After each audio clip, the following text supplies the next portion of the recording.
Hi friends, garden ಹಾಬಿಗೆ ಸ್ವಾಗತ. ನನ್ನ ಇವತ್ತಿನ ವಿಡಿಯೋ ಇದು ಕೂಡ ನನ್ನ ಚಾನಲ್ ವ್ಯೂವರ್ ಒಬ್ಬರಿಗೆ ಇದು ಕೂಡ ರಿಕ್ವೆಸ್ಟೆಡ್ ವಿಡಿಯೋ. ಈ ದಾಸವಾಳ ಗಿಡಕ್ಕೆ ತುಂಬ ಬಗೆಯ ಕೀಟಗಳು ಅಟ್ಯಾಕ್ ಮಾಡ್ತದೆ. ಮೊದಲನೇದಾಗಿ ಈ ಹೇನುತ್ತಾರೆ ನೋಡಿ, ಅಪಿಡ್ಸ್ ಅಂತ ಹೇಳ್ತಾರೆ. ಇದು ಚಿಕ್ಕ ಚಿಕ್ಕದು ಕೀಟಗಳು, ಅದು ಬರೀ ಗಣ್ಣಿಗೆ ಕಾಣಿಸೋದು ಕೂಡ ಇಲ್ಲ. ಸರಿಯಾಗಿ ನೋಡಬೇಕದನ್ನ. ಇವಾಗ ನಾನು ಝೂಮ್ ಮಾಡಿ ತೋರಿಸ್ತಾ ಇದ್ದೀನಿ, ಎಷ್ಟು ಕೀಟ ಇದೆ ನೋಡಿ. ಇದನ್ನೆಲ್ಲ ಕಂಟ್ರೋಲ್ ಮಾಡುವುದು ಹೇಗೆ ಅಂತ ಕೇಳಿದ್ದಾರೆ ಅವರು. ಅವರ ಕೆಲವು ಗಿಡಗಳು ಸತ್ತು ಹೋಯ್ತಂತೆ. ನಾವು ನೆಗ್ಲೆಕ್ಟ್ ಮಾಡಿದರೆ ಖಂಡಿತ ಆ ಗಿಡಗಳು ಸತ್ತೇ ಸಾಯ್ತವೆ. ಅದನ್ನು ಹೇಗೆ ಕಂಟ್ರೋಲ್ ಮಾಡೋದು ಅಂತ ನೋಡುವ ಇವತ್ತಿನ ವಿಡಿಯೋದಲ್ಲಿ. ಇದರ ಮೊದಲು ಕೂಡ ನಾನು ವಿಡಿಯೋ ಮಾಡಿದ್ದೇನೆ ಈ ಬಗ್ಗೆ. ಇಲ್ಲಿ ನೋಡಿ ಎಷ್ಟು ಕೀಟಗಳಿದೆ ಈ ಮೊಗ್ಗಿನಲ್ಲಿ.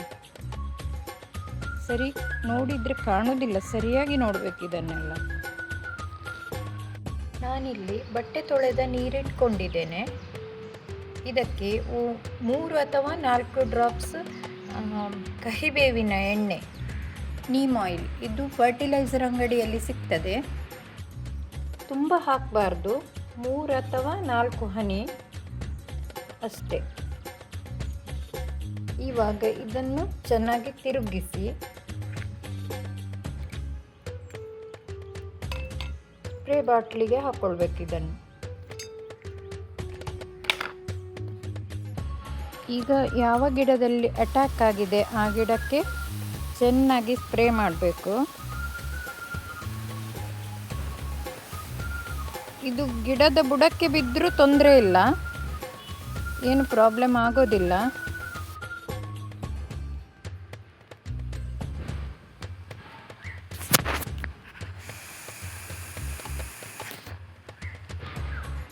ಇದನ್ನು ಒಂದೇ ಸಲ ಕೊಡುವುದಲ್ಲ, ವಾರಕ್ಕೊಂದು 2 ಸಲ ಆದರೂ ಕೊಡಬೇಕು.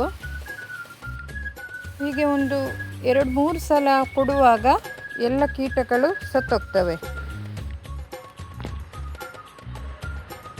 ಮತ್ತು ಇದನ್ನು ನಾವು ತರಕಾರಿ ಗಿಡಕ್ಕೆ ಕೂಡ ಕೊಡ್ಬೋದು. ಹೀಗೆ ವಾರಕ್ಕೆ ಒಂದು 2-3 ಸಲ ಕೊಡೋದ್ರಿಂದ ಫುಲ್ಲು ಕಂಟ್ರೋಲ್ ಬರ್ತದೆ ಇದೆಲ್ಲ ಹೇನುಗಳು, ಅಪಿಡ್ಸ್ ಮತ್ತು ಮಿಲಿಬಗ್ ಎಲ್ಲ. ಆದರೆ ನಮಗೆ ತಾಳ್ಮೆ ಬೇಕಷ್ಟೆ, ಇಲ್ಲದಿದ್ದರೆ ಇಡೀ ಗಿಡವನ್ನೇ ಅವುಗಳು ನಾಶ ಮಾಡಿಬಿಡ್ತವೆ.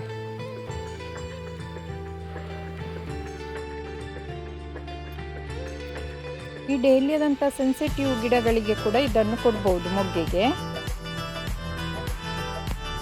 ಈ ಹೇನುಗಳು ಡೇಲಿಯಾದ ಗಿಡಕ್ಕೂ ಅದರ ಮೊಗ್ಗೆಲ್ಲ ತಿಂದು ಅಲ್ಲಿ ಕೂಡ ಅಟ್ಯಾಕ್ ಮಾಡ್ತವೆ ಅವು.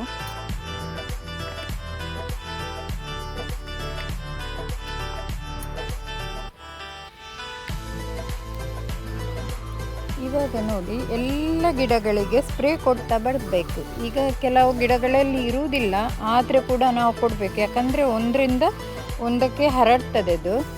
ಹಾಗಾಗಿ ಎಲ್ಲ ಗಿಡಕ್ಕೆ ಸ್ಪ್ರೇ ಮಾಡಬೇಕು. ಈ ಬಟ್ಟೆ ತೊಳೆದ ನೀರು ನಿಮಗೆ ಸರಿ ಅನಿಸೋದಿಲ್ಲ ಆದರೆ ನೀವು ಸರ್ಫ್ ಎಕ್ಸೆಲ್ ಇದೆ ಅಲ್ಲ, ಸರ್ಫ್ ಎಕ್ಸೆಲನ್ನು 1/4 ಟೀ ಸ್ಪೂನ್ ಅಷ್ಟು 1 ಲೀಟರ್ ನೀರಿಗೆ ಬೆರೆಸಿ ಇದಕ್ಕೂ 3 ಅಥವಾ 4 ಹನಿ ಬೇವಿನ ಎಣ್ಣೆ ಹಾಕಿ ಇದನ್ನು ಕೂಡ ನೀವು ಸ್ಪ್ರೇ ಮಾಡ್ಬೋದು. ಹೀಗೆ ವಾರದಲ್ಲಿ 3 ದಿನ ಸ್ಪ್ರೇ ಕೊಡುವುದರಿಂದ ಇದು ಹತೋಟಿಗೆ ಬರ್ತದೆ. ಸೇವಂತಿಗೆಗೂ ಕೂಡ ಕೊಡ್ಬೋದು, ಗುಲಾಬಿ ಗಿಡಕ್ಕೂ ಕೂಡ ಕೊಡ್ಬೋದು. ಆಮೇಲೆ ತರಕಾರಿ ಗಿಡ ಇದ್ದರೆ ಅದಕ್ಕೆ ಕೂಡ ಕೊಡ್ಬೋದು. ಇಲ್ಲದಿದ್ದರೆ 1 ಬೆಳ್ಳುಳ್ಳಿ ಮತ್ತು 1 ಹಸಿಮೆಣಸು ಜಜ್ಜಿ 1 ಲೀಟರ್ಗೆ ಹಾಕಿ ಅದನ್ನು ಸ್ಪ್ರೇ ಮಾಡಿ ಚೆನ್ನಾಗಿ ಸ್ಪ್ರೇ ಮಾಡಿದರೆ ಇದು ಕೂಡ ರೋಗಗಳು ಕಂಟ್ರೋಲಿಗೆ ಬರ್ತದೆ.